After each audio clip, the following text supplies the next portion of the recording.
With 45 attempts in different pre-selections around Europe and maybe hundreds of submitted songs, Michael James Down has spent a big part of his life trying to reach Eurovision.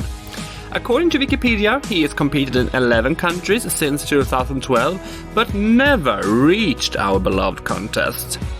What's the truth behind all these songs? How many more countries has he tried to compete in, and which Eurovision singers have tried the songs? We will get full access to hear how the demos were presented, how the tensions are between composers in various national finals, and if it's fair or foul play. This is Eurovision Legends, and I'm your happy reject, Emil Löfström.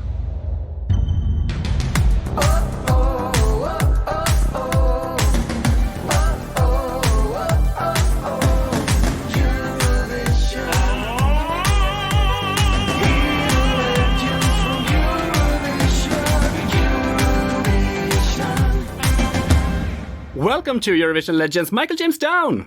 Hey Emil. How are you? I'm good, thank you. Yeah? Yeah, all good. Just in the south of Spain. It's actually kind of cloudy today, so it doesn't really feel like it, but yeah, things are good. You're in Spain, right? Yeah, I live just outside Malaga on the Costa del Sol. So yeah, I've been here a few years. I've lived here probably in total back and forward 6 or 7 years, so yeah. I know you are a Eurovision fan, just like me. Oh yeah, like the biggest Eurovision fan, like totally obsessive. And I know you have tried to compete there. Yeah, many times, yeah. For over the last 10 years, we've tried a lot of times, yeah, but never quite got there. Before we dig into your little treasure of songs, I would like to begin with some quick questions to get to know you better and your taste. Cool, let's go. Name drop 3 songs from Eurovision history you really love. My favorite is Celine Runaway. Just run away to the stars. Just run away till you're high enough. I will be waiting above. I love Katrina and the Waves' Love Shine a Light. And we're all gonna shine a light together. Oh, shine a light to light the way. Brothers and sisters in every. And let me think. I love Vivo Cantando, Spain. Desde que llegaste ya no vivo llorando, vivo cantando, vivo soñando. Solo quiero que me digas qué está pasando, que estoy temblando de estar junto a ti. Who should have won Eurovision but didn't? Who should have won? Celine, definitely. Best singer vocally in Eurovision? Wow, best singer vocal, Celine Dion. Worst dress singer in Eurovision? Celine Dion. Best song from Ireland in Eurovision? Oh, there's so many. Probably Why Me by Linda Martin. Why me? I look at you and I get to feeling why me? Worst song from Ireland in Eurovision? The Turkey song, Dustin Duspa or something. Irlanda Duspa.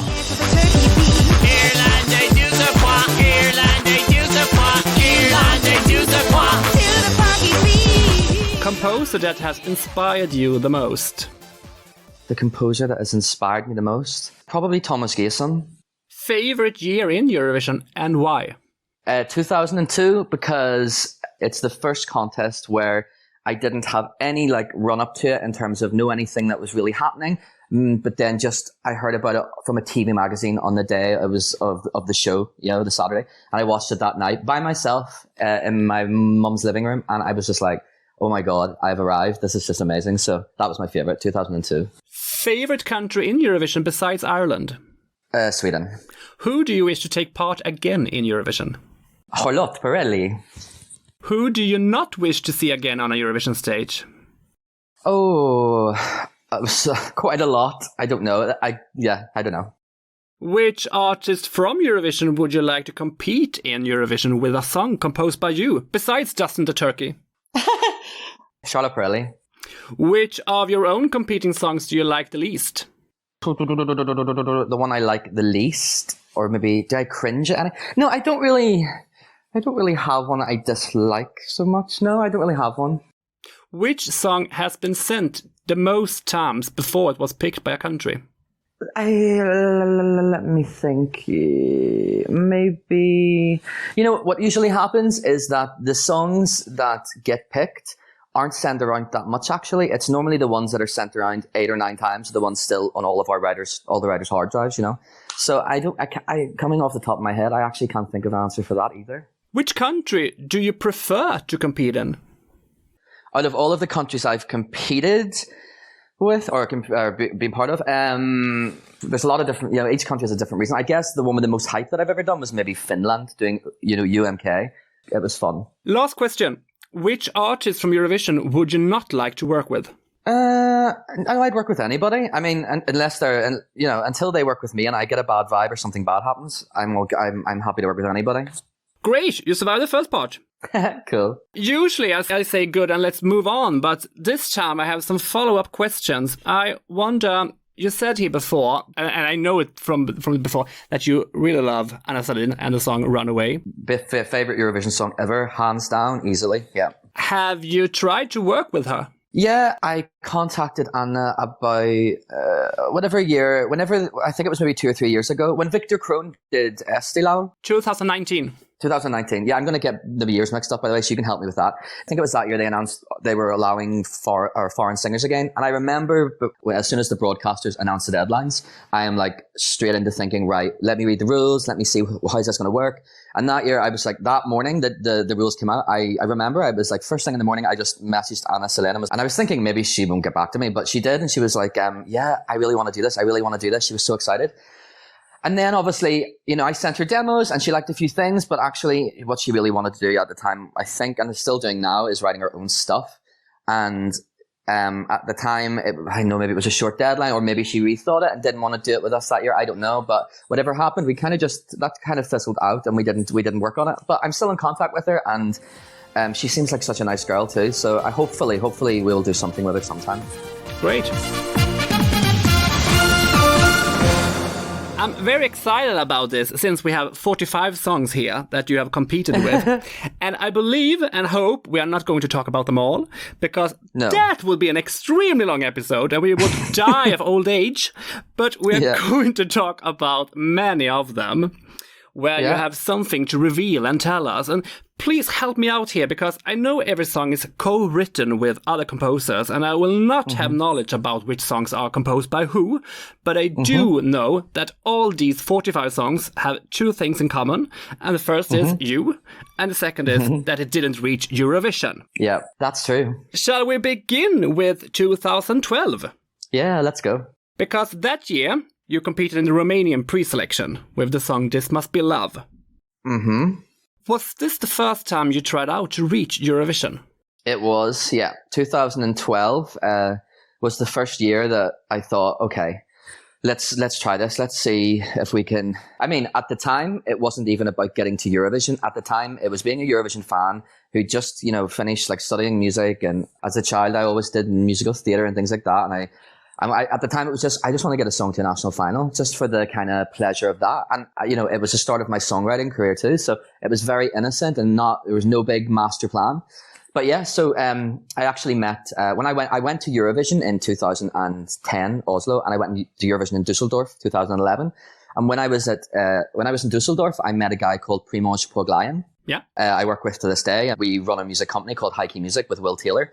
But back then, literally, I met him on Euroboat. We were just there, we were dancing, and we were like, then I just remember like saying, hey, what are you doing? He was like, yeah, I'm doing this, and I'd write songs. And I was like, oh, that's funny, I'm writing a few songs to it. And I'd only just started that. And we were like, do you want to do it together? Do you want to try and get a song to like Eurovision? And a month later, I moved to Madrid for us to work on that, because he lived in Madrid at the time. So after we went back home from Eurovision, we kept in contact, and we were like, okay, let's do this. So I moved to Madrid where he was living, and we just wrote songs. And that, yeah, we sent them around, and one of them got picked by a singer in Romania called Ana Mardare. And yeah, we got into the Romanian national final. And for a Eurovision fan like me, it was so cool, because my favorite song that year was Mandinga's Sarilaya.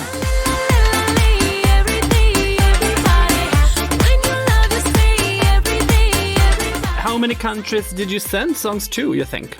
that year? That year, I think we definitely sent to Romania. We sent to Malta. Did we do one other? Maybe one other, but nothing. We didn't send anything to Norway or Sweden or Denmark. None of like the major, the big followed national finals. It was just kind of a small thing, back in 2012. Yeah. Shall we take a listen to the song with Anna Mardare on vocals? Yeah, go for it. If you by my side, it only gets better and nothing gets better. When you hold me close, you know the world just stops for us. When you talk to me, baby, when we touch the love pass through, sure enough, this must be love. Even if the skies break up and then come crashing down, I'm gonna sail through the storm, 'cause I've got you around. And if tomorrow we I believe you sang the demo when she first heard it, right? Oh my god, cringe. Yeah. I just listened to it for the first time in years, honestly years, maybe like 7 or 8 years this morning. And my voice, even as like, when you're a writer, obviously, you'll find that most writers will use their voices on demos if they can sing, but most can, I think. And when I listened to it, I was like, oh my goodness, I was doing it in such like a musical theater, big kind of opera style, but and that's now I don't sing like that at all anymore. But yeah, it's nice to see how far things have come. So it's interesting to me also that she picked the song with a vocal that I now kind of go, oh, that's so bad. So she must have heard something she liked, which is great. But darling, you have nothing to be ashamed of. I've heard this demo and it's good. Yeah. Well, thank you very much. Yeah, I think I'm just the most probably self-critical person you'll ever talk to in your life. So everything's going to be bad to me, Shall we let the listeners hear a snippet of the demo? Sure, go for it. Lift me high, I feel alive in every moment passing by. With every kiss, with every touch, I'm in heaven, baby. The risks we're taking, mistakes we're making, on the road to our sweet paradise. We don't have to think twice. With you by my side, it only gets better, nothing else matters. When you hold me close, the world just stops for us. When you talk to me, baby, when we touch like lovers do, sure enough, this must be love. And you have nothing to be ashamed of here. It's great. Thank you very much. When it's your full-time job and then you hear things from years ago, it's just like, whoa. But actually, this morning I cringed a bit, but I think maybe when I heard it even 2 years after we did it, I probably was a bit more like that. But today, as I'm getting older, I'm a bit like, no, that's just what it was like. How you sang when you were younger, I suppose. But yeah, thank you very much. Thank you. The success never happened and your composition got 0 points. What a great start. Did it? Did it get 0 points? I actually didn't know that. Oh, did it? Yeah. But I think we didn't come last though, right? We came out of 15 songs, we maybe came 13th or something, or did we come last? I believe 2 songs got 0 points. So we came like 14th with 0. Yay! We didn't watch that national final because it was the same night as the final in Globen of Melodifestivalen, and I was there with all my friends. Oh. Primoz was there, Anders Ringqvist. Hello, Anders, if you're listening. We were all there, and instead of watching that national final, we went to Globen. We shook hands with Molly and Danny as they were going out to sing and just danced about. And then when we came back, we checked the results, and we weren't even disappointed. We were just so happy to even be part of it, Yeah. I remember it was just like, okay, that was so cool to do. We'll try it again next year. So, yeah. Yeah, because despite the low placing, it didn't stop you. Because the year after 2013, you competed in 5 different countries. Do you remember them? Yeah, I do. And I remember 2013. There's been maybe 3 years over the past 10 years where it's been really full on, the Eurovision kind of thing. But yeah, that year we did Latvia, Moldova, Romania, Iceland, and what's the 5th? Is it Malta? Hungary. No. What? Hungary. Oh yeah. That's right. We did Hungary. So, and I think we did quite well that year. We came 2nd in Latvia by they used to put the televotes up on screen. On the second round of voting, we were I think when they closed it, something like 60 or 70 votes or something behind the eventual winner. So it was very, very tight. So that was good. And then in Iceland, voting wise, we came 3rd there. So it was good. Yeah, that was a good year. Where shall we begin? Maybe the song you had the highest hopes for. Are you asking me which one I had the highest hopes for? Yeah. Yeah. I guess actually there was two. It would have been Birgitta's song in Iceland, Birgitta Haukdal's song in Iceland, or Samantha Tina's song, I Need a Hero. Yeah. I thought either one of those could maybe do it. Shall we begin with the song in Iceland? Yeah, cool, let's go. Birgitta Haukdal competed with the song. She participated before for Iceland in 2003 with the song Open Your Heart. Open your heart, show me the pain. It's all part of who you are. We take a listen to Birgitta's song. Hjärtat bäst med stjärnor. Ringida, slæmrar hugsanar. Þungur andar dráttur þig, ég heldur. Innst ég vona dráttar þig miljón. Meðal andanna, sál á röngum stað. Myrkrið hefur tekið mín vörn. I really love this song. I heard it in 2013 and I hoped it would win. Oh, thank you. And today I got the honor to hear the demo idea that you la la la la on. And I'm astonished how it made me feel. First of all, I got goosebumps and I get the feeling without you saying a word. Yeah, it's funny because, again, that song I wrote in Sweden, actually. It was Jonas Gladnikov, myself, and Primoz. We and Primoz went to visit Jonas. I don't know why we were there, whether it was for Melody Festival or maybe just... I remember 2013-14, I was in Sweden like 4 or 5 times a year. And a lot of the time, Jonas would just be like, yeah, come and stay at my place. I'll be getting a hotel. So, yeah, we sat around. I think, did Jonas have a ukulele that night? We wrote like 3 songs, or not right. We didn't write the lyrics really, or maybe a few ideas, but we wrote like melodies and stuff on a ukulele, I think. And that was a bit like Jendrik. But yeah, so then I think maybe he recorded my voice and was like, look, I'm just going to try something with this. And then that's kind of what happened, yeah. Shall we listen to your voice when you la la it? Go, yeah, okay. La la la la la la la la la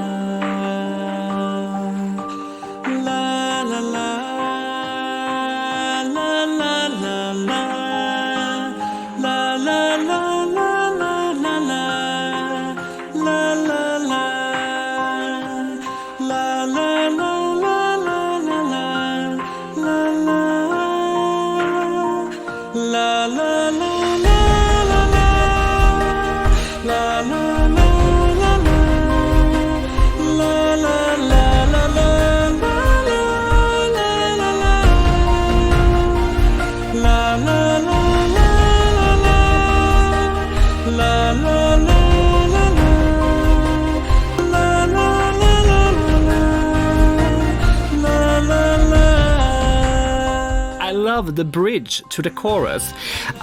Here a little hint of Moving On with Sarah Dawn Finer, more known in these circles as EBU's Linda Woodruff, and Angel by Kiara, or am I totally deaf? I promise the world I have never intentionally tried to plagiarize anything. No, I'm not. I know you're not saying that, but I know also that I've read the comments over the years, and sometimes you will get one that will just stick. And I remember at the time, Angel by Kiara, because I think the chorus goes da da da da da da, so like it's kind of like Angel. But the Sarah Dawn Finer song, I'm not really a big fan of that song, and I don't think I've ever played it. So that would maybe have been maybe a Jonas influence. I don't know, but I guess you're gonna get that all the time, right? Because we're like Eurovision fans. But yeah, absolutely. Yeah. But yeah, it's happened a lot. It's happened quite a lot. I've seen so many things like, oh, that kind of reminds me of that. Oh, is that? I'm like, no.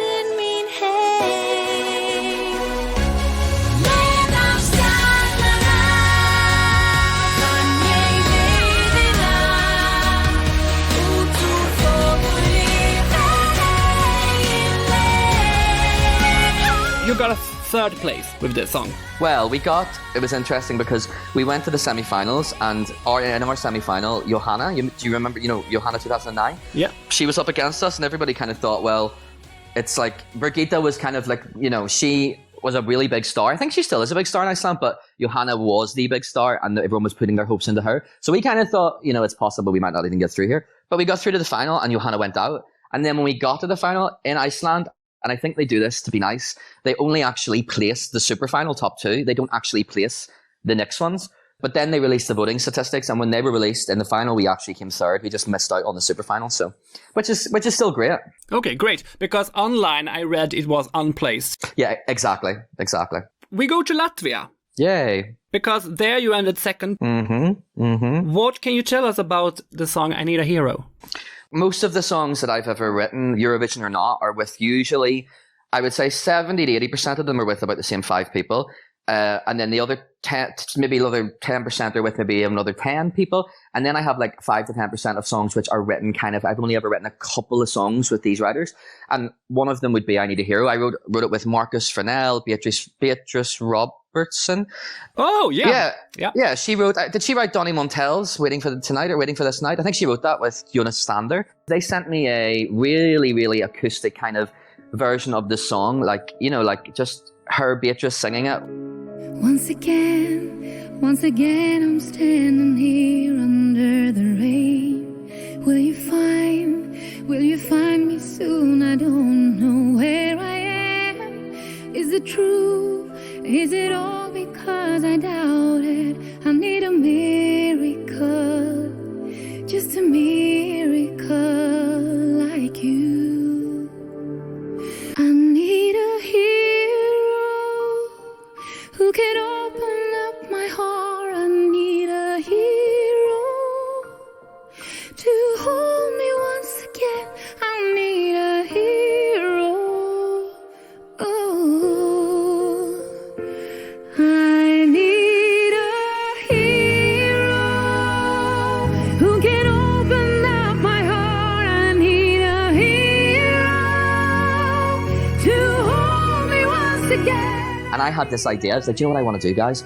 I want to turn this into like a big rock set Eurovision stadium anthem thing. And then that's what happened. So, and that was so much fun because they were just like, yeah, they were like, take it and do what you want with it. And I did, and then that came out of it. And to this day, I still keep in touch with Marcus, like such a nice guy. Need a hero.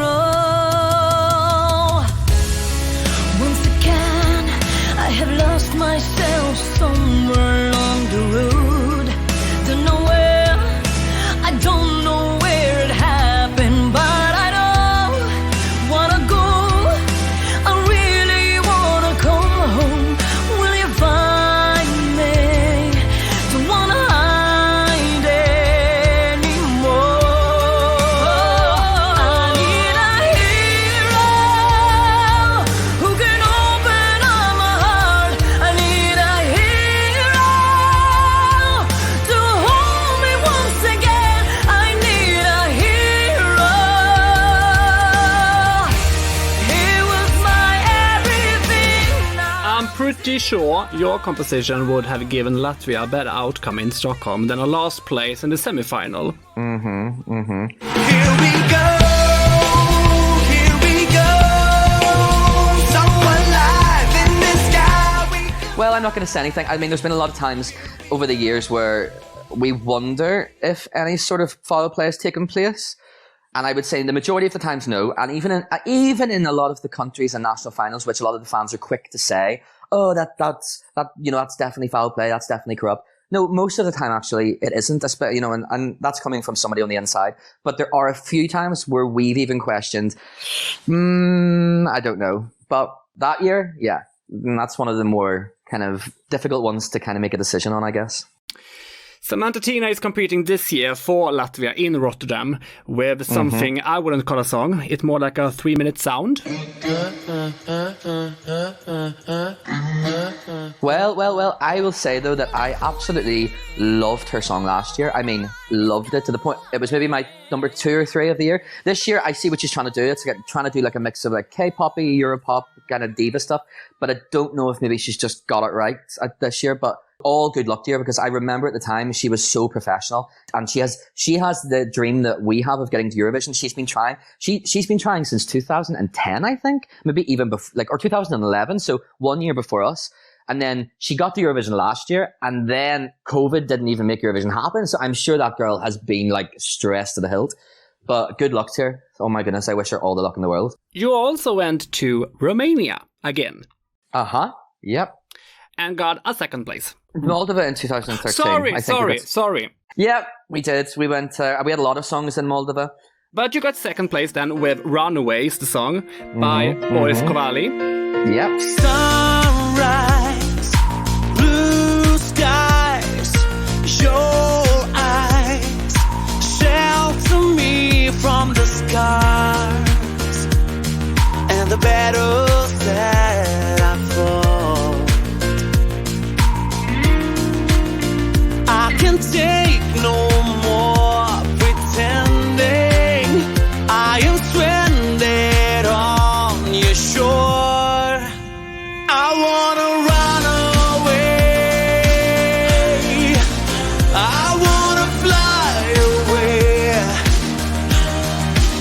I wanna run away, break away with you, with the runaways. This is still a big favorite for me. I really like the cool 80s vibe over the production. Well, yeah, and Runaways. I'm just realizing Runaways. It's a funny one. Everything's cool now, but when we move on to 2014, I'm not sure if you remember, but actually, yeah, I do. Oh, you remember? Okay, so we'll go there. Do you want me to go there now, or will we just leave it for until 2014? We take it when we arrive to 2014, I think. If that's okay. Okay. Yeah, no problem. Okay, so I will be totally honest about Runaways. At the time, I had the dream of Eurovision and was writing songs. And then after maybe a couple of years of doing that, people were starting to contact me and asking me to pitch their already written songs for them. So I was like, do I really want to do that? But it happens all the time in the industry, and you get percentage for doing that. And a lot of people ask me still to this day to do it, which I don't do at all anymore. But at that time, I was like, okay, so Hani Sabzevari asked me, will you pitch this for me? And you can basically manage the whole project if it gets in. So I did. So I didn't really do much on that song. I remember I did like manage the whole thing, get them to the Eurovision shows and talk to them and da-da-da-da. But that's what, there's maybe in 2013, a couple of those Moldovan songs that are written there. There's maybe like 8 on my Wikipedia page. There's a couple of those that I didn't have much, a really, really big musical part in. But yeah, so that was the story behind that. So I don't really actually have much to say about that song in terms of how connected I am to it and blah, blah, blah, because if I'm totally honest, I'm not that connected to it. So, but I know it's quite a good song. I think it's a good song, right? Yeah. I wanna run away. Ooh, I wanna fly away. I wanna run away, break away with you, with the runaways. I wanna run away. But among the other songs then, which one did you compose? The one that I sent in as being like, right, this is our kind of big effort, was the Tatiana Hegel one, A Brighter Day. Yeah. Yeah, and then, I don't know, there's maybe like 6 of those songs that were just sent to me by, it was more of a business thing, you're just being honest, where it was like, do you want to get these into Moldova? I was like, okay. So all of the songs on my Wikipedia page, apart from those, I didn't really do much musically. So, and actually, I don't make my Wikipedia page either, so people put those there and I'm like, okay. We take a listen to the song A Brighter Day. Falling from the blackened sky, praying someone will come and save me. Gravity won't let me fly. I just want to be free. My heartbeat is fading, I can't catch a breath. I long for your touch, I'm loving you in excess. All that we shared, it has flickered away. So maybe it's time that I look to brighter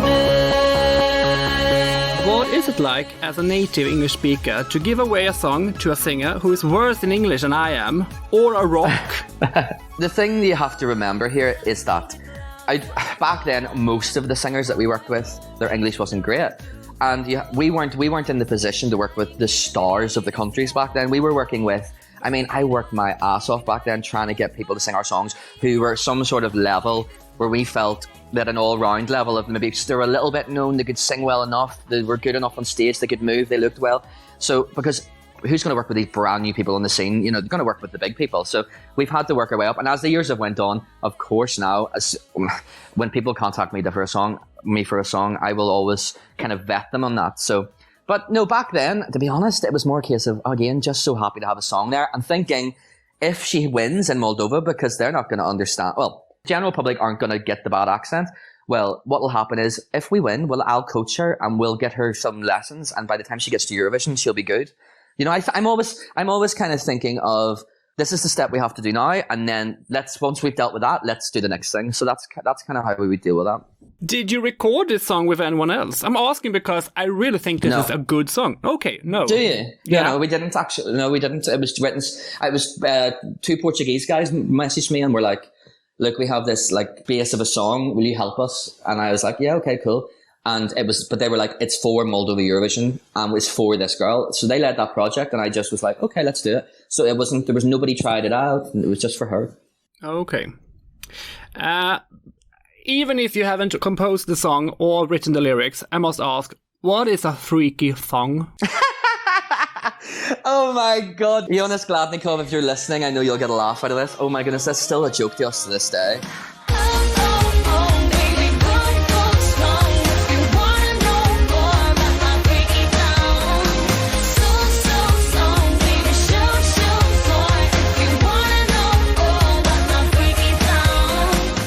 Sometimes maybe we're trying to think of a good song title, or we're stuck. Well, he'll just be like, "What about like freaky song or something?" I'm like, but yeah, I don't know. To be totally honest, it's one of those ones I don't know because I didn't really write it. So yeah. Did you travel to the pre-selection? No, I've never been to Moldova. In fact, I've been to a few of them. I've been to Iceland twice. I went with when Birgitta was there, and when we had the song with Birgitta. And I went I went for Aaron Brink's Hypnotize, which I love. And then we went to, where else did I go? Malta twice. It's basically every year. You can't really go to them all because sometimes, first of all, you're thinking, I have to pay the bills, so I can't travel to like 5 countries.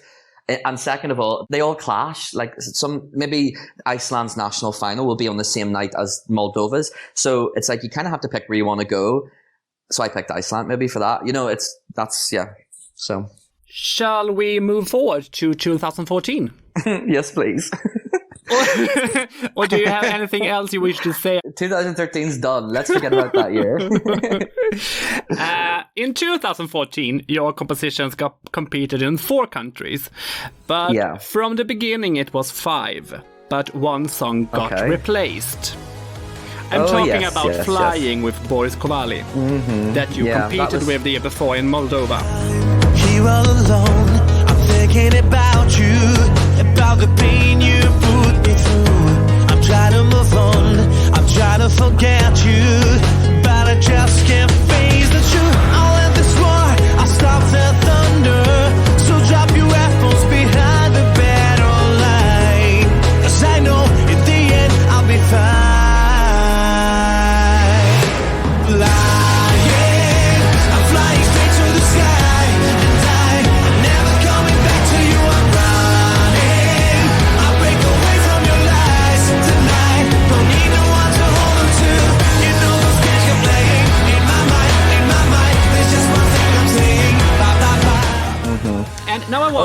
Now I wonder, did this song Flying later end up on Sergey Lazarev's album The One?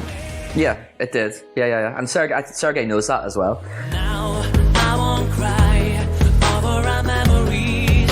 After all is said and done, got nothing to hide. Don't need you to save me. I can face this world alone. I'll end this war. I'll stop the thunder. So drop your weapons behind the battle line. I know in the end I'll be fine.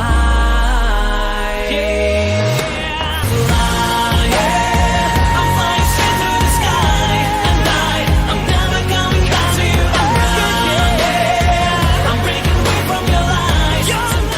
Flying, by the way, is the first song I ever wrote. I wrote Flying pretty much by myself. The main crux of the song. Before I met Primoz at Eurovision 2011, about 2 months before that, I was working as a classroom assistant in a school, in my old school actually.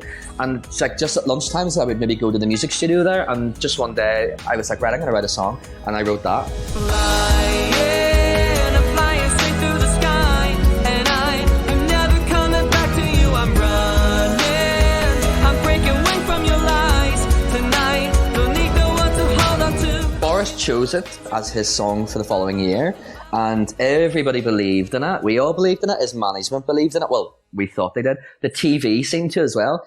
And then all of a sudden, well, actually, he decided to audition all of a sudden with a second song, also, as well as Flying, because in Moldova you have to do auditions. But the jury put him through with Flying. So we had this little worry. We're like, oh God, what happens if they pick the other song? And to be honest, we thought, no, they won't, because we heard the other song and we're like, no, I think we're cool here. And there was the feedback from Flying, everyone was going, oh, this could be like a good moment for Moldova. You know, like it does have a Sergey vibe. And even at the time, everyone was kind of thinking that too, even before Sergey went to Eurovision. So we were thinking this will be good for Moldova. And then about 2 weeks before, or maybe a month before the contest, I got a message from Boris, a really small email just saying like, I'm so sorry, I can't do anything about this, but they're changing it to the other song. And I just thought, what? No, you can't do that. The juries have chosen the song they're putting through. So somehow, somewhere, the juries at the TV people, the management, they decided they would change the song. I don't know why. I know that the writer of the other song is a guy called Brandon Stone or something, and he's quite prolific maybe in the Russian-speaking countries. So I don't know if maybe they wanted to keep him sweet, keep him cool, but Jonas and Primoz and I were absolutely fucking raging at the time.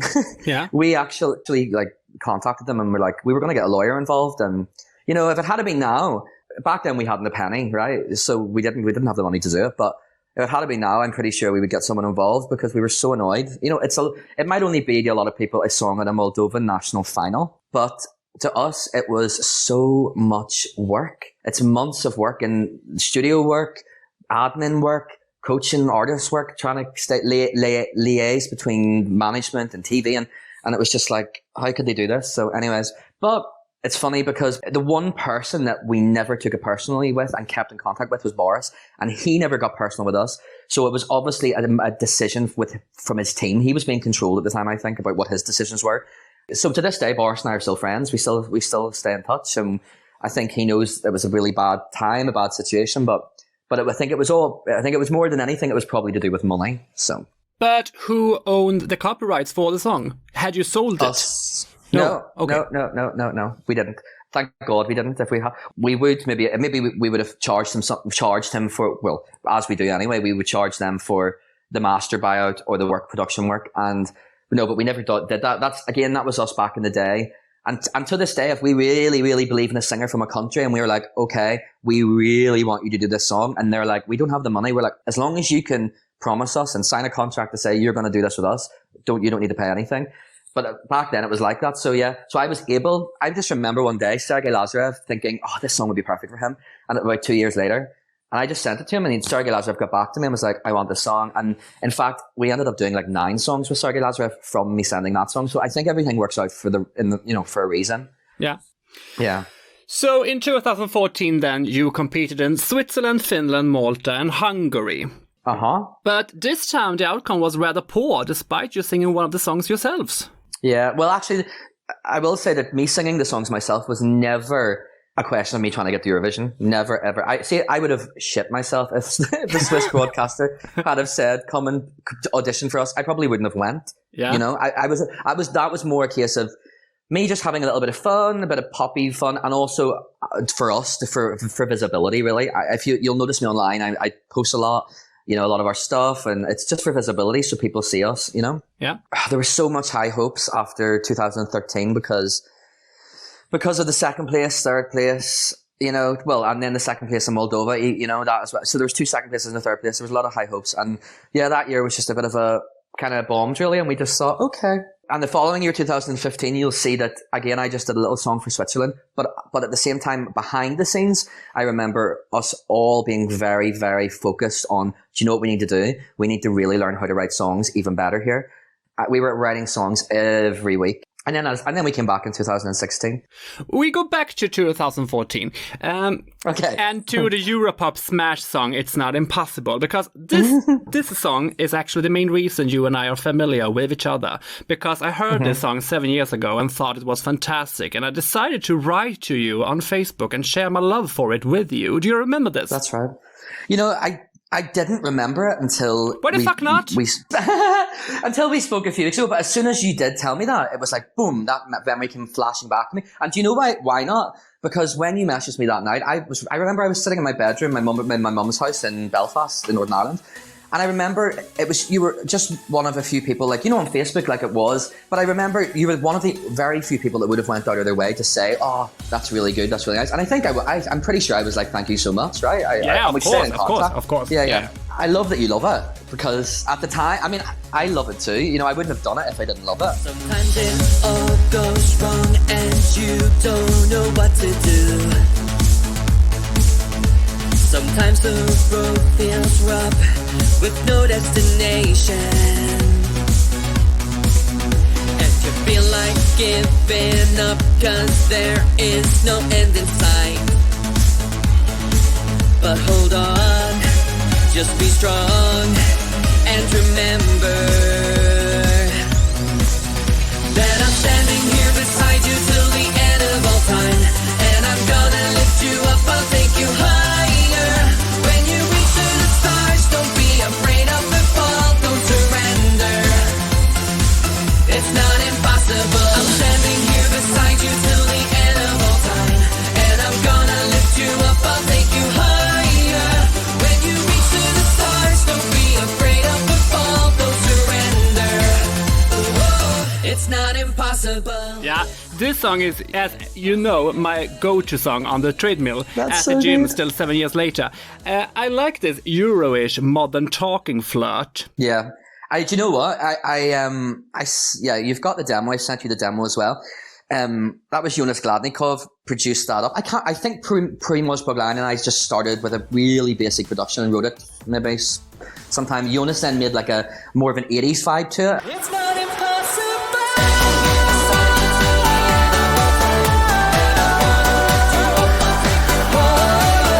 When you reach to the stars, don't be afraid of the fall, don't surrender. It's not impossible. And then Johnny Sanchez, I asked him to come on. I was like, Johnny can really make this like sparkle and pop, like kind of dancey pop vibe. And yeah, all of that mixed together, I think it does. I listened to it again today, like this morning. I was like, that sounds really good, actually. You know, for such a long time ago, also. Yeah. And a funny nerd fact is that the Swedish journalist and Eurovision fan Tobbe Ek is featured in the music video serving champagne. Yeah, yes, he is. Yes, I was living in Madrid at the time, and I remember that Anders Ringqvist, I'm pretty sure a lot of you guys know him out there, I'm pretty sure you know him Yeah, as well. of course. Absolutely. Yeah. He came to Madrid to visit for just vacation, actually. And obviously, Primoz knew him really well. I knew him really well. We're all very close. And Toby came with him. And you know the funny thing is, I had no idea who Toby was. And I think I might have tried it. I think I might have tried it on with him, actually. Honestly, I had no idea. And then a couple of days later, I was like, I saw him on Facebook, like Aftonbladet stuff. And I was like, oh. And now, obviously, I realized, oh my goodness, he is the Melody Festival and Schlager King, you know? Yeah. But he was so much fun. We just all got drunk, danced around, at the same time, I was like, guys, do you mind if I make a music video while we go out clubbing tonight? And they were like, no, it's fine. Even Toby. So like that shot with the champagne is in their hotel suite. The shots from the club is a club we used to go to in Madrid. The shots with my feet on the ground is literally me walking, me and Primoz walking around the streets of Madrid maybe to meet them or coming home the next day. I don't know. But yeah, it was all very organic, I guess, you know? Yeah. Who was the song written for in the first place? Me. It was for me, yeah. Yeah. Like as I said, it wasn't for me. I really do mean it when I say there was no grand master plan of me getting to Eurovision. I guess there was a plan. I think any writer has this in them. And I see this a lot when I look at all of the writers writing the Eurovision, where like Laurel Barker, I don't know about Lena Deb, but like, and I do tend to go on about the female ones a lot. I feel more connected to them. But I find that they all still have a bit of an underlying music career going on. They still kind of want to release stuff because at heart, that's what they are, is kind of singer-songwriters. And at heart, I guess that's what I am. So that was just kind of a fun kind of thing. And with the Swiss Eurovision platform, I thought if I put this on this, it's going to get a lot more views than if I just put it on YouTube by itself. So that's what we did. Sadly, the song never qualified for the final, and not the song you had with Daria Kinsa either. Aha, oh yeah. And Daria Kinsa competed for Croatia in 2011 with the song Celebrate. Celebrate every single step you take. Oh my goodness, I love that song. I remember at the time, when I went to that contest, like I said before, but I went with my friend Mark from back home, and the whole time I was like, "Oh, Daria's gonna win! Daria's gonna win!" Oh, and see now when I think, yeah, but now with my like professional and older head, on my shoulders, now it's so much more. You can look at it and you can analyze it all, and usually you're somewhere kind of right. But back then, what age was I? Like 21, 22. I just was going for the song I loved. So that year it was Russia. Do you remember Alex Sparrow? Yes. And Daria. And I was like, one of them's going to win. One of them's going to win. And Mark just kept looking at me and saying, you're absolutely crazy, mate. And yes, I am, because she didn't even get out of she didn't even get out of the semi-final. I've then contacted Daria, obviously, just thinking, I loved your song. Let's do a song together. So yeah, and that's what happened, how that came about as well, the Swiss one. We take a listen to Somebody Like You that you wrote for Daria Kinsa. Cool. I'm holding on to what is lost. I'm trying hard to pay the cost. Oh, I'm broken. Yeah, you're way out of sight, and I'm really missing you tonight. 'Cause I really believed we'd last forever. Sometimes the pain I'm feeling needs some intensive healing. I need somebody like you. I can't deny I'm grieving whenever you are leaving. Do you have some anecdotes from Malta, Finland, or Hungary from that year? From that year, from 2014, Malta, all I can say is that was our first year with Franklin Kalea, and I just remember dying to work with him because I think he is one of the best singers, if not Malta, Europe. I love his voice. So I was so happy for that. And I remember as well, he just came off the back of a reality show in Malta, which he'd won. Then the following year he got into the Maltese national final, but didn't get out of the semi-final. So then with our song, he got into the final. I think he came 7th or something. So Yes. that was great. Yeah. Falling in love for the last time. I never thought I would find someone like you. Now that I'm safe, I'll be stronger. I know love will take me home. And then, what was the other song? There was... My Little Honeybee, Dennis Fagerström. yeah. Oh, that was amazing. Getting a song into Finland was like, oh, that's so good. Because there's a big difference between when you get a song into a small country or an Eastern country, there's not much budget for you. There's not much budget for you to get paid for what you're doing. And there's also not much budget for the artist on stage. But when you get a song into Denmark or Norway or Finland, there's a budget, and it's like, oh, this is nice, because now you can be a bit more, oh, I want this, I want this, I want that, I want that. So that was actually one of those moments where I thought, oh, we're actually doing okay at this. Just take a chance and see. Have a little faith in me. You know I'm gonna take you higher than heaven. Baby, I've got the key. Unlock your heart, set it free. You're my little honeybee. The year after, in 2015, you only competed with one song, as you said before. Yeah. And that one you sang yourself. And it was in Switzerland again. What happened there? Again, there was absolutely no expectation for that whatsoever. Genuinely.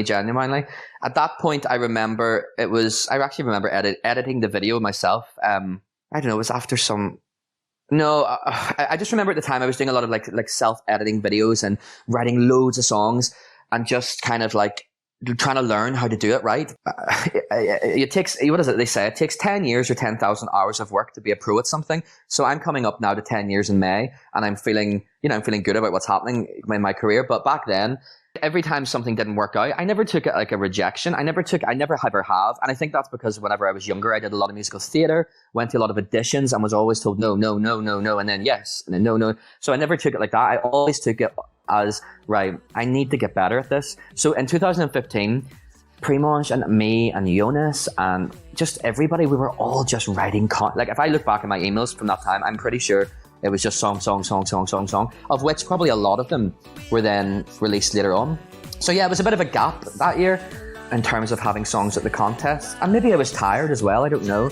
Maybe 2 or 3 years of just working your ass off and not making any money, it can get to you, you know? So maybe I was a bit tired. You're the only one who makes my heart beat crazy like a drum. Feels like the party's only just begun. Cause when I see your smile, oh, my heart goes boom, boom. You're the only one who makes my heart beat crazy like a drum. Feels like the party's only just begun. Cause when I see your smile, oh, my heart goes boom, boom. What can you tell me about the catchy song Boom that you competed with in Switzerland? Yeah, it was one of those songs where I was just like, let's just do a really big party summer kind of fun song. And there's a singer in Australia called Samantha Jade, and she has a song called Up. And I remember I used to listen to it every day walking from my apartment in Madrid to Primož's apartment, and that's where our studio was at. And my walk would be maybe 15, 20 minutes every morning there and back. And I would play this song every morning. And I was like, I love the synths and I love the beat. And I was like, let's do something like this. And in fact, I remember BBC Newsline, my local news station at home, they picked it up, and there's an interview of me talking about it on YouTube and stuff. And it was really good for back home because everybody was like, whoa. I remember I put Grindr on the night I was on BBC News back home. And I literally was like, after it went out, I wasn't thinking of anything apart from, let's see who's on Grindr. And I had about 20 messages of people going, are you the guy that was just in the news? Are you the guy that was just in the news? Are you the guy that... And it really freaked me out. Actually, I was like, oh, that's really weird. But yeah. So yeah. My heart goes boom, boom. You're the only one who makes my heart beat crazy like a drum. Feels like the party's only just begun. Cause when I see your smile, oh, my heart goes boom, boom. Have you given up the dream to work as a stage artist? Yeah, definitely. And actually, the dream, I think a lot of people who work in the music industry will tell you, as you get older and it hasn't happened, you kind of then start to embrace the parts of pros of not having a profile, which is so out there. And you kind of embrace that you can make music and be behind the scenes a little bit, because it's so much more private. It's so much more, there's less pressure in terms of, like even this podcast today, I'm going to be totally honest. I was a little nervous because you're putting yourself out there, and artists are doing that day in, day out. I totally get why, they need their team around them to do all of their stuff, because it's a lot of pressure and it's a lot of stuff in their head. So no, that dream's gone and also because I genuinely don't think I'm good enough in terms of, whenever I did a song called Take My Body Close in 2014, and that wasn't Eurovision related at all. It was just, I did at that point think, maybe we'll try the pop route, YouTube video, maybe try and get it signed to like a Eastern European label that does kind of poppy stuff that might go global. Well, out of all of the other music videos that are out there at the minute with boys your age, the reason they're signed to big labels is because they're really, really good looking. And I'm not saying that I'm bad looking. I'm just saying you need to be realistic here. So there's that. And then second of all, I'm not the best singer in the world. I know I use it to my advantage, but there's a lot better. So I just think all in all, it works for me better, and I'm more comfortable just working in the studio and writing songs. And I'm genuinely happy. And that dream it wasn't that I woke up one day and thought, oh, I'm going to give that up. It was a really slow process over about 4 or 5 years. By the time the Boom song came out, I was actually at that point thinking already, oh, I'm kind of just going to leave this now and just write songs. Shall we skip forward to 2016? Yes, because this was one of the, when I said before about having 2 or 3 years, like maybe 3 years, where it was just manic. This is one of those years. Do you remember what countries your songs went to? Yeah, we had 2 in Finland, both of which got to the final, which was amazing. And we had 2 in Malta, of which one of the songs we co-wrote with Marie Picasso, which was so much fun. We wrote it in the studio with her. And then we also did, let me think, don't tell me, Finland, Malta, and, Lithuania. Yeah, Lithuania. Yeah, and Switzerland. In 2016. Yeah, you sang wrong answers. Oh my goodness. You didn't qualify, but goodness. Yeah. Oh my goodness. I carry on when all the promises have gone.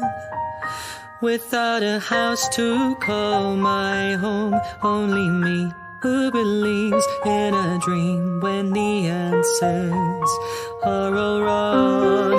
If the sun decides to light my darkest day, I hope I have... You know, that's how much I have forgotten about my own kind of artistic career, because they're not, when you ask me about the songs and the years, I go straight to the other people. I just forget about the songs I've done. I think that's a beautiful song. It was actually, I remember a girl in Finland called Sanna Senti. She was a girl in The Voice of Finland. We tried to get her into the Finnish Eurovision show a few years, but she never made it. But one day out of the blue, I think she just sent me this song she wrote with her friend at the piano. And I was like, oh my goodness, that is so beautiful. It was in Finnish. And I just was like, Sanna, do you mind if I release that myself? Maybe for this Swiss Eurovision thing, but just write the English lyrics for it. And she was like, yeah, no problem. Let's go for it. And yeah, I think it's a really nice song, actually. But not, I think it's 500 views on YouTube. I don't think many people have heard that song. Shall we move on to Malta? Yeah. You said here before that you co-wrote this with the Swedish Idol winner Marie Picasso. Later changed name to Chantaliora. Chantaliora, yeah. And her real name is Marie Pettersson, yeah? Yeah. I actually spoke to her this morning. Yeah. When you speak to her, it's like, there's just this energy comes off her where it's pure love. And I mean that, whether it's an email or a text or it's in person, it's like it's just good vibes, good vibes, good vibes, good vibes. She's just all about that. And I really loved that. I remember that in the studio too.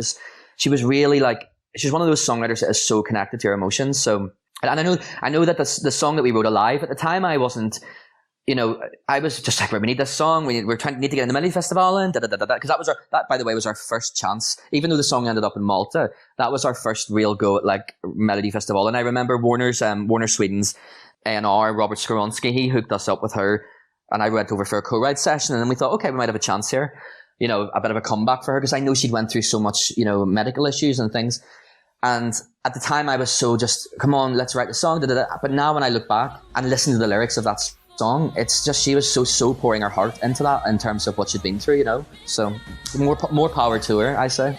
And the song later landed on Jasmine Abella. Mm-hmm. Fantastic singer in Malta, yeah. Don't give up 'cause you're a fighter, a soldier, a survivor. Remember you're alive. I was walking through the fire to find my real desire. I'm stronger and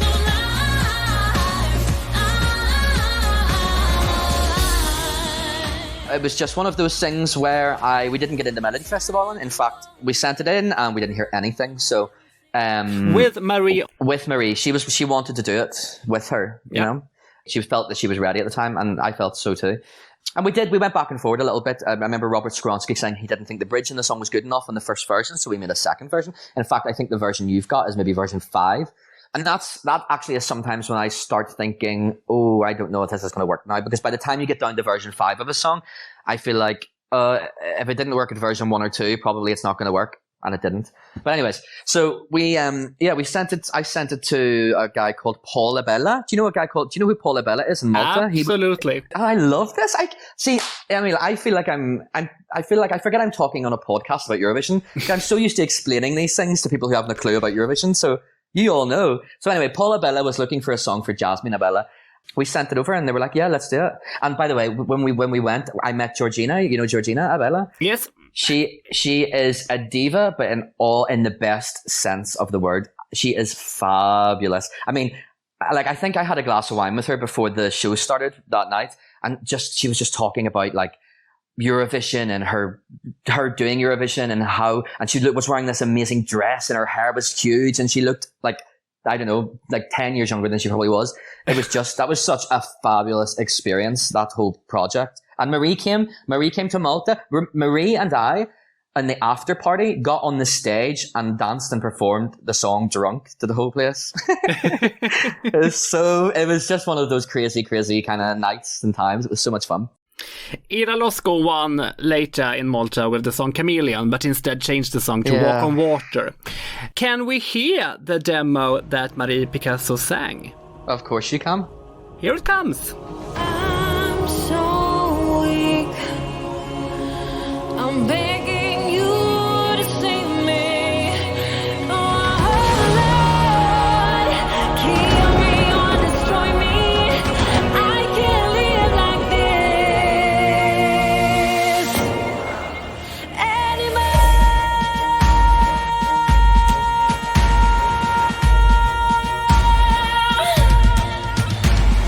Don't give up 'cause you're a fighter, a soldier, a survivor. Remember you're alive. I was walking through the fire to find my real desire. I'm stronger and alive.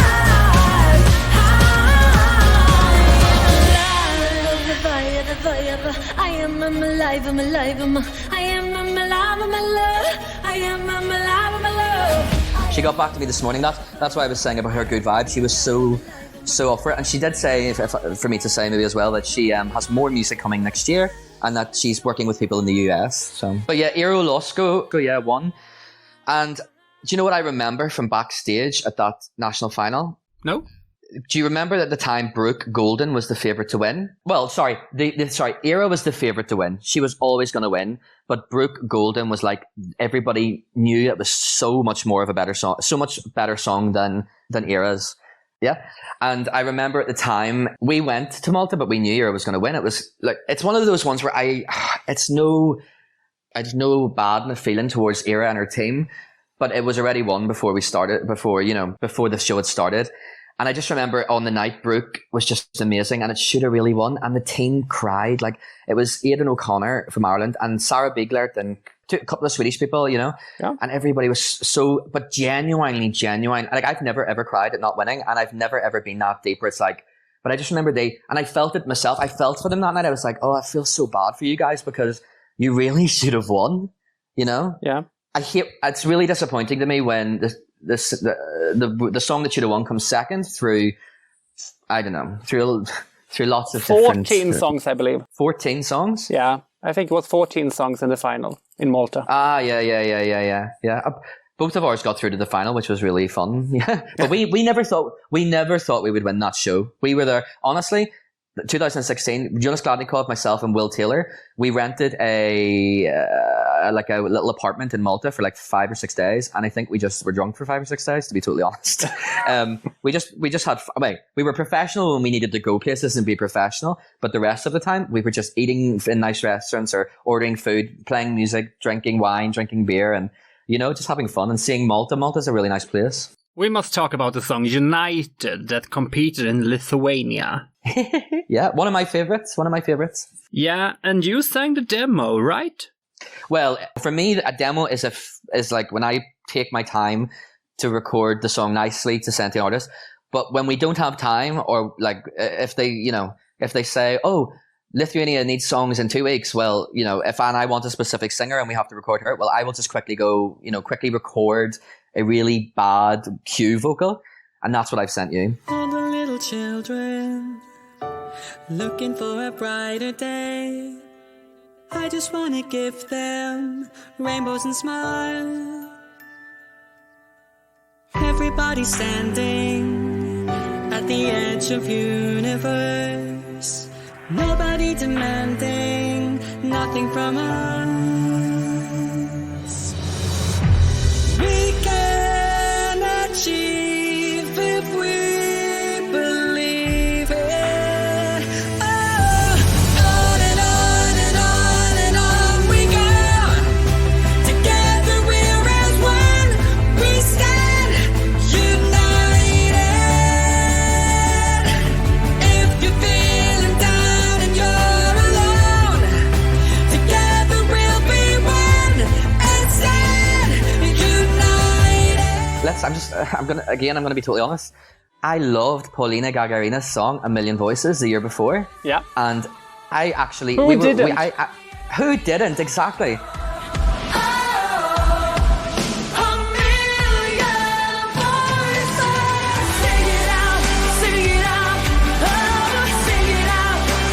And I emailed two Danish guys that we were kind of talking to about working with, two producers, and I was like, guys, can you make us can you be inspired by this song and let's do the next year's version for Lithuania? Because I have this singer that I really want to do it, Ruta Šogolovaitė, who, by the way, love her. In 2004, she had a song in Lithuania.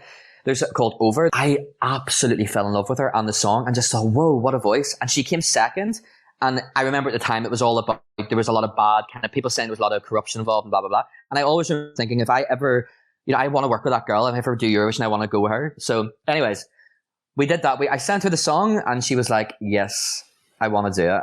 And at that time, by the way, she was huge. She still is. She was the judge on the X Factor in Lithuania. She was the judge on The Voice for a few seasons. She's one of their biggest female singers. And I was just like, let's do this.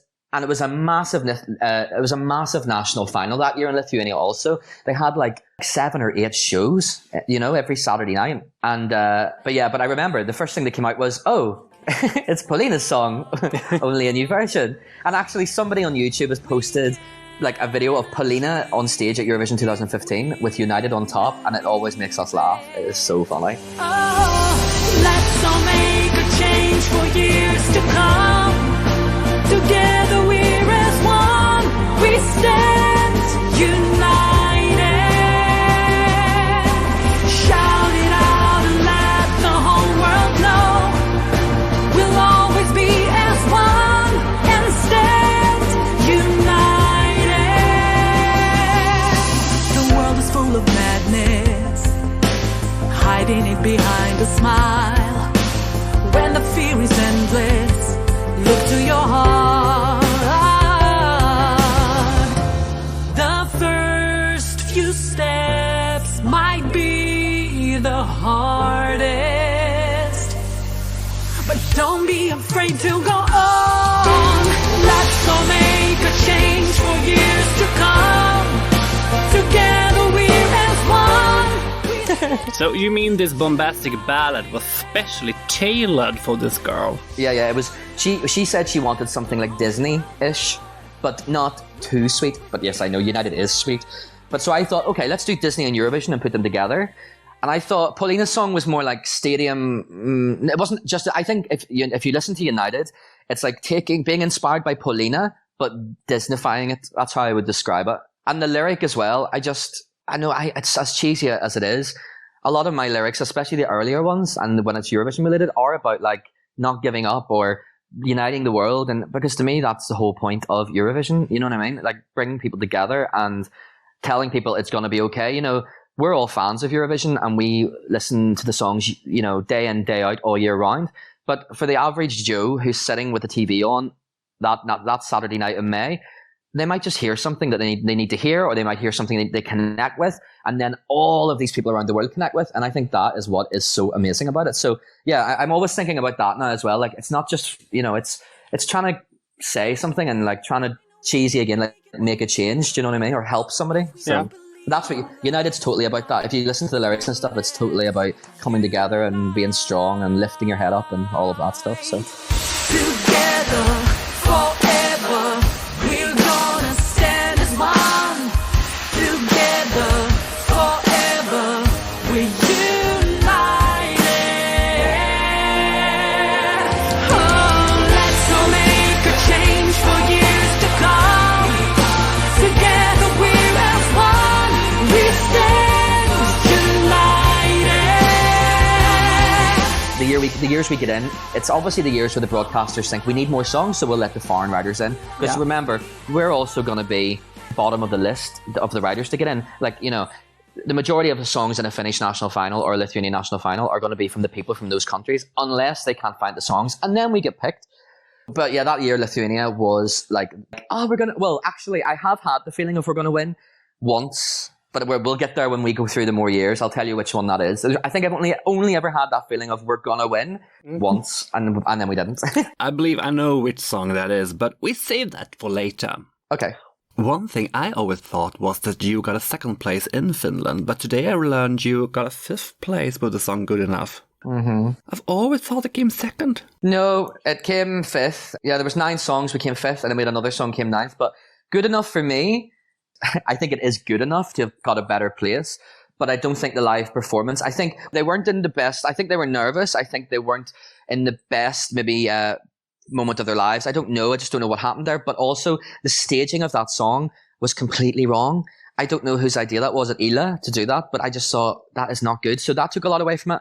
And also the performance just in general. I think maybe 3 or 4 songs that I get people contacting me about a lot, and about them saying, oh, that's my favorite song you've ever done. And that song always comes up there. Like everyone always tells me they love that song. So Sometimes I feel like I am wandering through the dark, looking so hard for the answers, and I try to carry on and reignite the spark, but the nights are getting longer.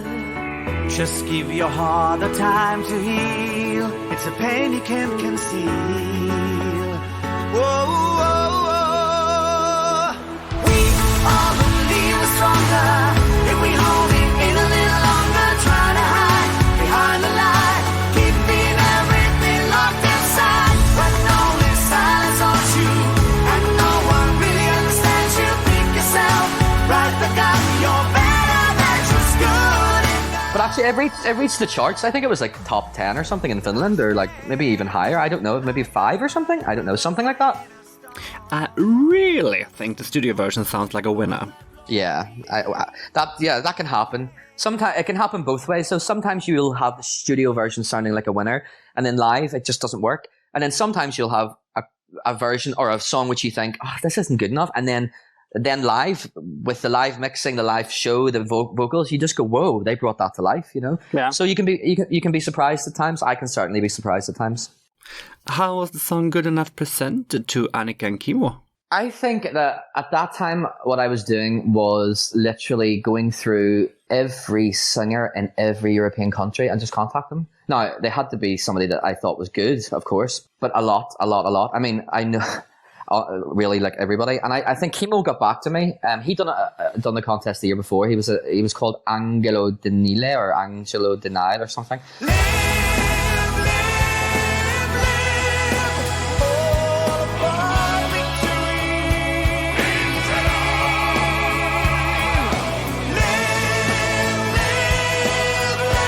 But he said to me, I have this girl, they're boyfriend and girlfriend. So he was like, I want a song for Annika, a duet. And actually the one thing, and I think a lot of writers will agree with this, the one thing that we don't have is in our folder and in our like songwriting catalog is our duets.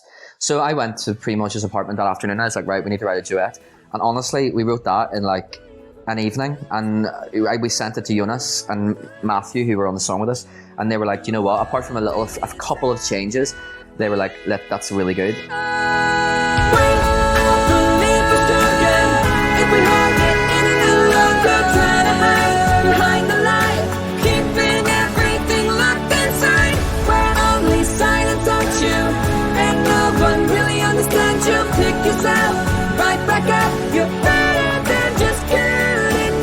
And actually, it's so funny because at the time I thought nothing of it.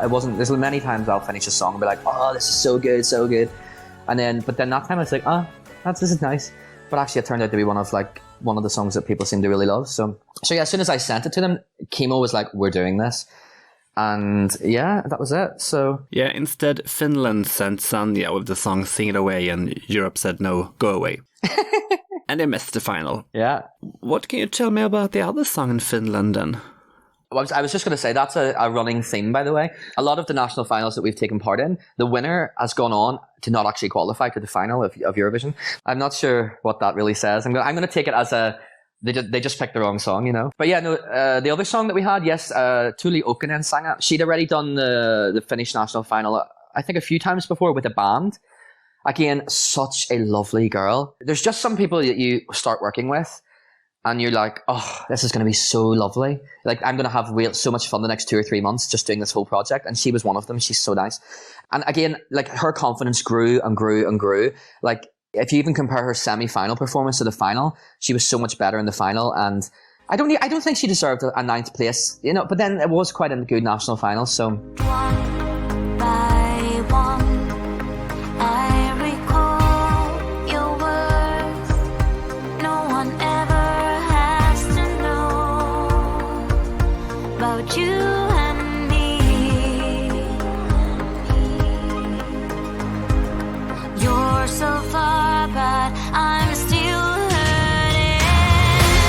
So if you see me smiling in my sleep, don't wake me up, don't wake me up. And if they say I'm falling far too deep, don't wake me up, don't wake me up. This was your 5th year. How many of the songs were repeats that you had sent before? On that year, Good Enough wasn't a repeat. I know that Don't Wake Me Up maybe had another girl try it, but it wasn't written especially for Thule. She wasn't the first person to pick it, but it wasn't a repeat.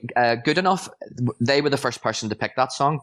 I think it was written especially for them. All Around the World by Deborah C. I was on the demo of that actually, but she was the first person to pick it. Jasmine Abella, yeah, that was sent in the Melody Festival for Marie Picasso. And then Reunited, no, it was written for Ruta. No, that was quite an organic year. There wasn't much of the whole, repitching songs that year. Yeah. Anyways, let's move on. We move to 2017 and start with my favorite of your songs from that year. Which one? I Won't Surrender with Mihai. Ah, okay. And Mihai, we all remember from Greece in 2005. Yeah, what a song. Tornero. I actually, like, one of my favorite Eurovision songs ever. I won't surrender. Not now.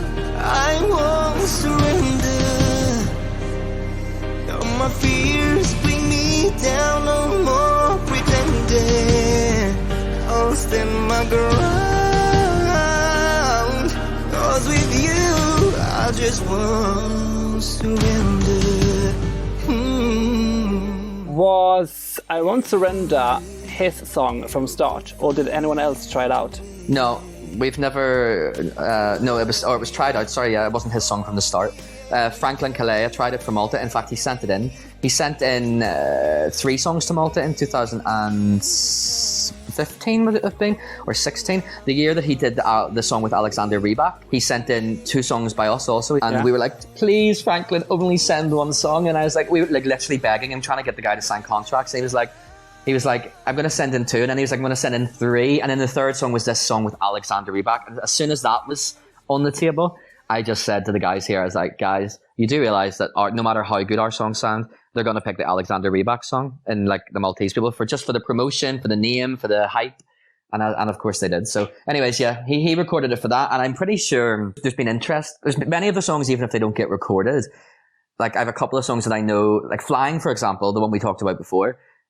When I used to send it around, maybe 10 people would have said, "I want that song." Even if it never happened, I want that song. And that also, I love when that happens because it gives me an indicator of if a song's good or not. Because if a lot of people are saying, "Oh, I want that, keep that for me," then I'm like, okay, so that's a good song. So it means there must be something to this. So I'm going to try and push that song, Shall we take a listen to Franklin's version of I Won't Surrender?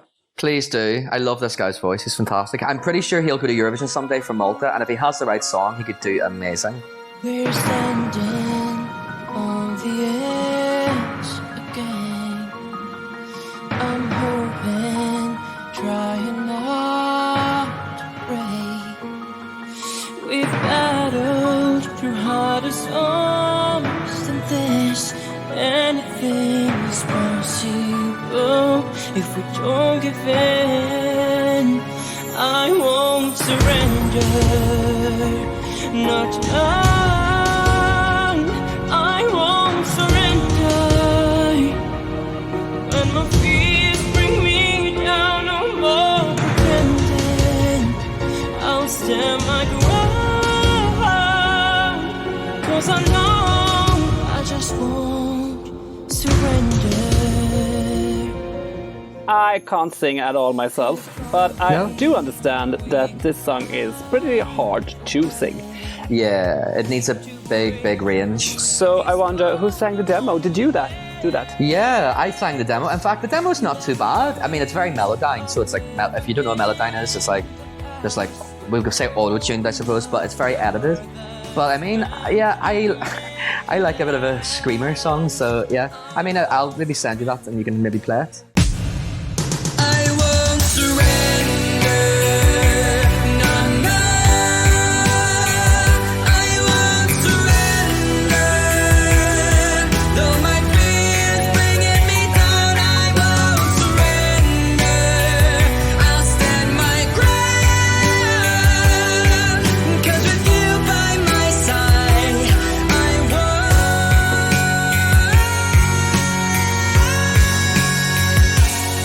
surrender. Were you on site in Romania? What year are we on? 2017? Yes, 2017. 17? Yeah. No, I wasn't. And again, that was it's one of those times when, a bit like Lithuania the previous year, where they had like 8 shows where the singer had to sing like 8 times.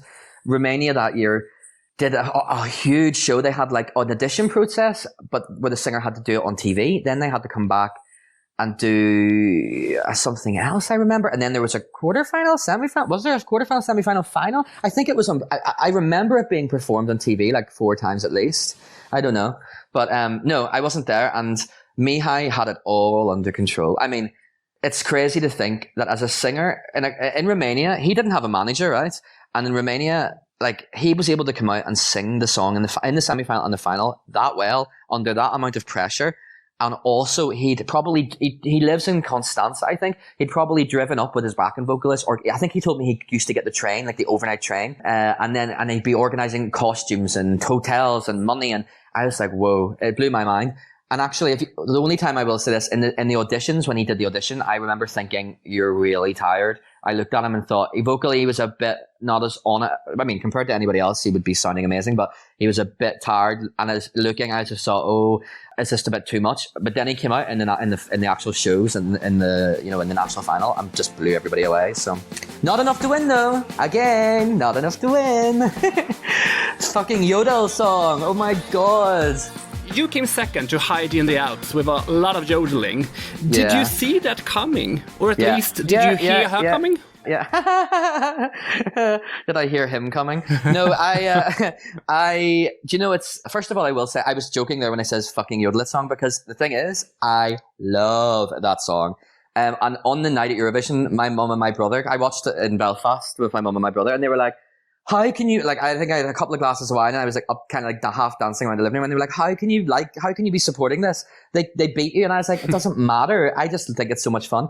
They were one of the last songs in the whole audition process to come out.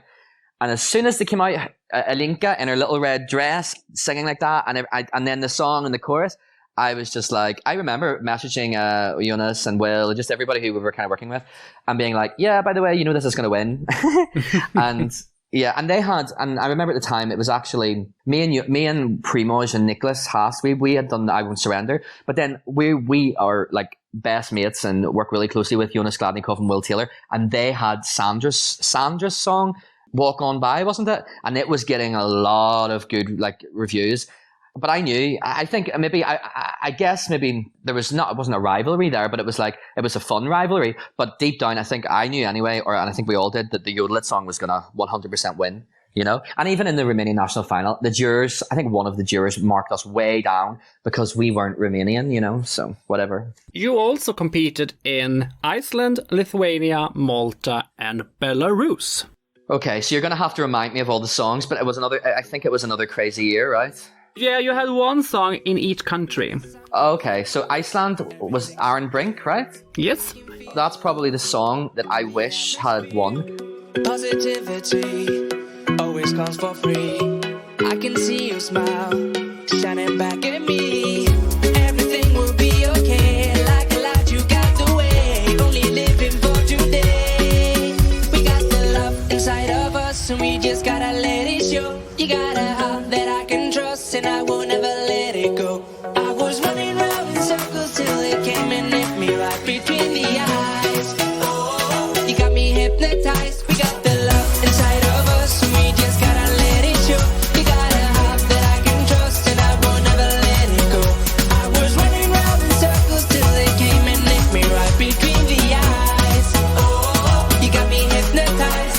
whenever Aaron came out in the semi-final, when he came out and performed, I thought, I think he could win if he does this, because I think he's just going to charm people.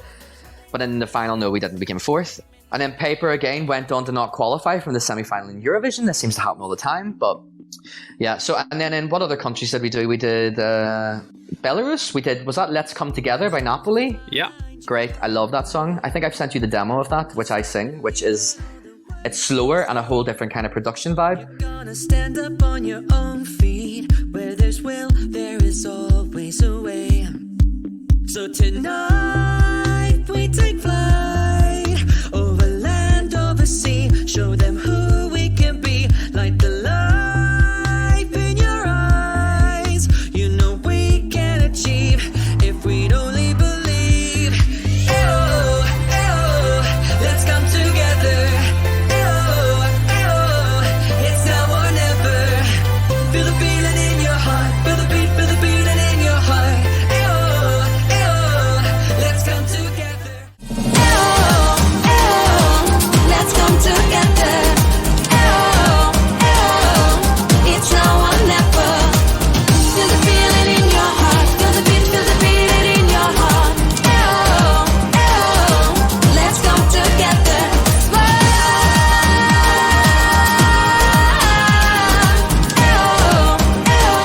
We got a lot of stick for doing that, by the way. I remember at the time a lot of people were saying, how can you participate in Belarus when you know what's happening there? And this is why, but now, I know things are really crazy there now, but this is 4 years ago. And do you know, I'm going to be totally honest. I'm coming 33 in July, and I'm only getting into politics, and I read the news every day, the BBC News app now. I didn't do that 5 years ago. I was too focused on writing songs and having a laugh and Eurovision. And at the time, I got so many people saying, how can you do that? How can you want to represent Belarus at Eurovision? And I just was like, what? I was like, I just want my song at Eurovision. Leave me alone. What? And from that, I've really got a lot more aware, and probably for the best, actually. Probably for the best. A lot more aware politically of what's going on. And I know it's not a political contest, but there's times when you have to make, I suppose you do have to make decisions on things. But yeah. So yes, I loved, that was, see now thinking about it, that was such a fun year of fun songs. Like Aaron Brink's Hypnotized, Let's Come Together by Napoli. It was all fun and upbeat. I remember from my episode with Sandra Bjurman, the composer who has written several competing songs for Azerbaijan and won it all in 2011. I'm thinking about that you said here before about Belarus, because she told us that she has been criticized for working with countries with less than stellar reputation when it comes to democracy. But have you tried to send songs to Azerbaijan too? Yeah, I think if you ask any writer who is in the Eurovision circles, we all have. I mean, when these deadlines come out, you know, if you're reading Wee Wee Vlogs, you're reading ESC Bubble, whatever you're reading, okay, they all report on the, so today the closing date or the application date is out for their songs. I can guarantee you that every single person that you've seen on accredited on a Eurovision song, I can guarantee you they're all sending a couple of songs over to be considered for that project or for that thing. But then, and I have no problem with that. I mean, what do you do? Do I start getting? I'm talking here not to you. I'm talking to the universe here. What do? Do I start going through each country and start looking at their current political status, their previous history, and then start to decide on whether or not I want my song to represent them at Eurovision? I'm just like, no, I'm not going to do that, and I'm not going to go that far down the line. That's kind of how I see it. And also, one of my favourite Eurovision songs ever is from Azerbaijan, Aysel and Arash. Oh my God, what a tune. Yeah. And I wasn't, in 2009, I was 18 or something. I wasn't thinking about Azerbaijan's human rights stuff when I was watching and listening to that song. I was just thinking, what a tune. So maybe I'll get criticism for saying this. But all I know is I am more aware, but at the same time, I'm not going to get bogged down in it and let it become such a big issue. That's where I'm at the minute anyway. I totally agree with you. Did you send any songs to Effendi this year? Yes, I know her manager, so I sent him some songs. But again, she knew what she wanted. She wanted basically a remake of Cleopatra, which I love, by the way. Yeah. But we didn't have anything like that really. And back in the day, we may, if we were told, okay, 2 weeks' time is the deadline for a song for Effendi, we may have went, okay, guys, let's try and do this. But now we don't. Now we have a routine. Now I work solely with Will Taylor and Primoz Bogdan. As I told you, we have a company called High Key Music. And our routine is we write and finish one song a week. And then what we do is we have a whole catalogue of songs. And then when an artist is looking for a song, they will say, well, we kind of want something like this. Then we'll go, okay, let's have a look. And then we'll send them over. And then if they like it, they like it. If they don't, they don't. So that's kind of how it works.